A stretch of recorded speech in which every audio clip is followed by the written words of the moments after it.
Hello friends, welcome bake. हूँ आज ऊंधियानी recipe लईने आवी छुं। आने तमे मिनी ऊंधिયું पण कही शको।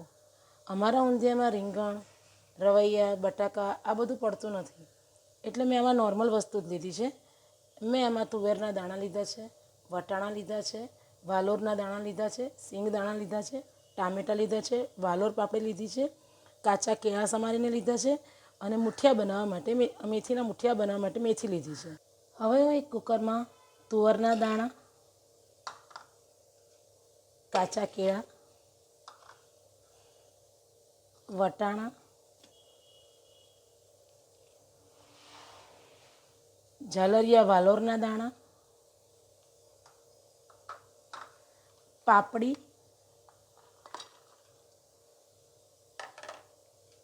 અને સિંગ દાણા આ બધી જ વસ્તુ હું કુકરમાં બાફી લઈશ।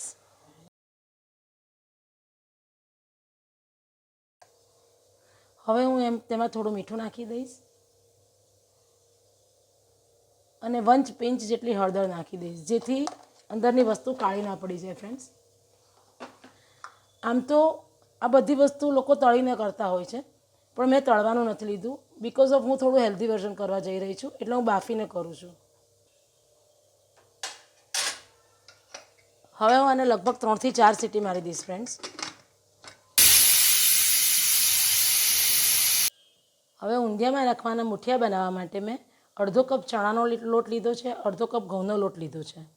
મેં રેગ્યુલર લોટ જ લીધો છે, તમે આમાં ઘઉંનો કકરો લોટ લેવો હોય તો એ પણ લઈ શકો છો। તેમાં બેઝિક મસાલા પડશે, જેમ કે મીઠું, મરચું, હળદર, ધાણા જીરું, અડધી ચમચી જેવી ખાંડ। આપણા ગુજરાતી મુઠિયા હોય અને ખાંડ ના હોય એવું તો બને જ નહીં ફ્રેન્ડ્સ। 2 ચમચી તેલ। મેં આમાં 1 કપ મેથી ધોઈ અને લઈ લીધી છે ફ્રેન્ડ્સ। હવે આ બધું મિક્સ કરી દેવું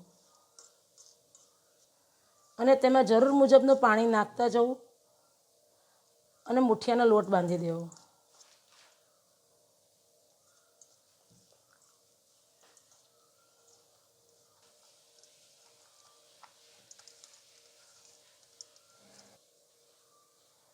મુઠિયાનો લોટ બંધાઈ ગયો છે ફ્રેન્ડ્સ, પણ ચણાનો લોટ હાથમાં ચોંટતો હોય છે, માટે હું તેમાં 1 ચમચી તેલ નાખીશ અને લોટને થોડોક તૂટી લઈશ, જેથી કરીને લોટ હાથમાં ચોંટે નહીં ફ્રેન્ડ્સ અને મુઠિયા સારી રીતે વળી જાય। લોટ ટૂપાઈ ગયો છે ફ્રેન્ડ્સ। હવે એમાંથી આવા નાના નાના અને પાતળા પાતળા મુઠિયા વળવા।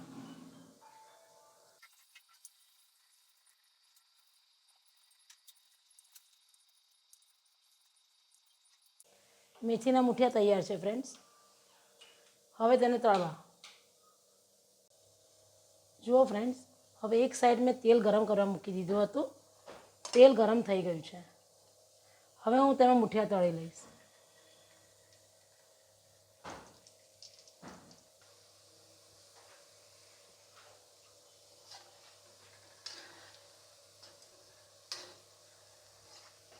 આ મુઠિયાને મીડિયમ તાપે તળવા ફ્રેન્ડ્સ, નહીં તો અંદરથી કાચા રહી જશે।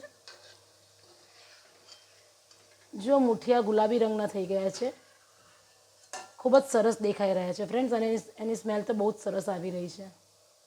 મુઠિયા તળાઈ ગયા છે ફ્રેન્ડ્સ। મુઠિયા તળાઈ જાય એટલે કાઢી લેવા। મુઠિયા તળાઈને તૈયાર થઈ ગયા છે ફ્રેન્ડ્સ। જુઓ ફ્રેન્ડ્સ, હવે જે પેનમાં મેં મુઠિયા તળ્યા હતા તે જ ગરમ તેલમાં 1/4 ચમચી જેટલું જીરું નાખી દેવું, 1/4 ચમચી હિંગ નાખી દેવી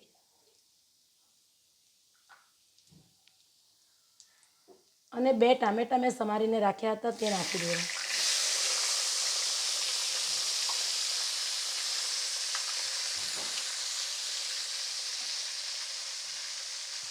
એક ચમચી મેં લીલા મરચાંની પેસ્ટ નાખી છે ફ્રેન્ડ્સ, અને ટામેટાં અને મરચાંને બરાબર સાંતળી લેવા।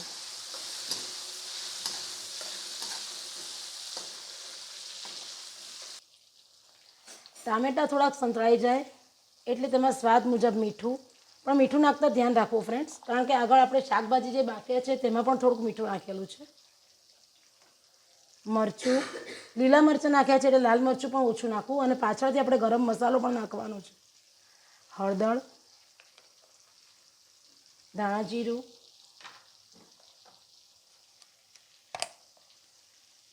ગરમ મસાલો, બધા જ મસાલા તમે તમારે ટેસ્ટ મુજબ નાખવા ફ્રેન્ડ્સ.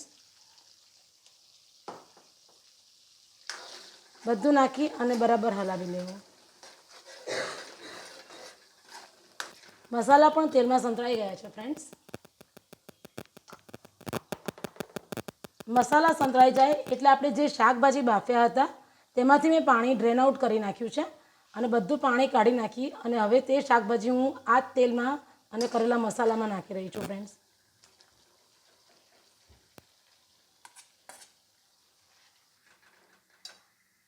હવે તેમાં અડધો ગ્લાસ જેટલું પાણી નાખવું ફ્રેન્ડ્સ.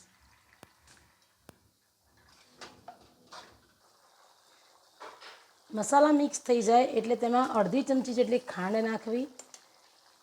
ગુજરાતી ઊંધિયું હોય અને ખાંડ ના હોય એવું તો બને જ નહીં. અને અડધા લીંબુ જેટલો રસ નાખો, અડધા લીંબુનો રસ નાખો. ખાંડ અને લીંબુનું સારું લાગે છે ટેસ્ટમાં ફ્રેન્ડ. ખાંડ હોય તો લીંબુ થોડું નાખીએ તો સારું લાગે છે. હવે તેમાં તળેલા મૂઠિયા પણ નાખી દેવા.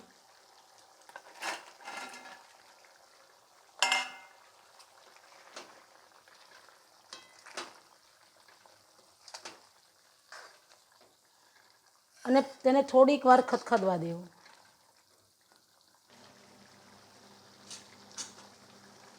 બધું જ શાક એક રસ થઈ ગયું છે ફ્રેન્ડ્સ. ઊંધિયું તૈયાર થઈ ગયું છે ફ્રેન્ડ્સ.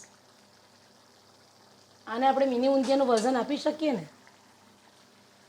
તૈયાર થઈ જાય એટલે ઉપરથી થોડા ધાણા ભભરાઈ દેવા, ઝીણી સમારેલી કોથમીર ભભરાવવી.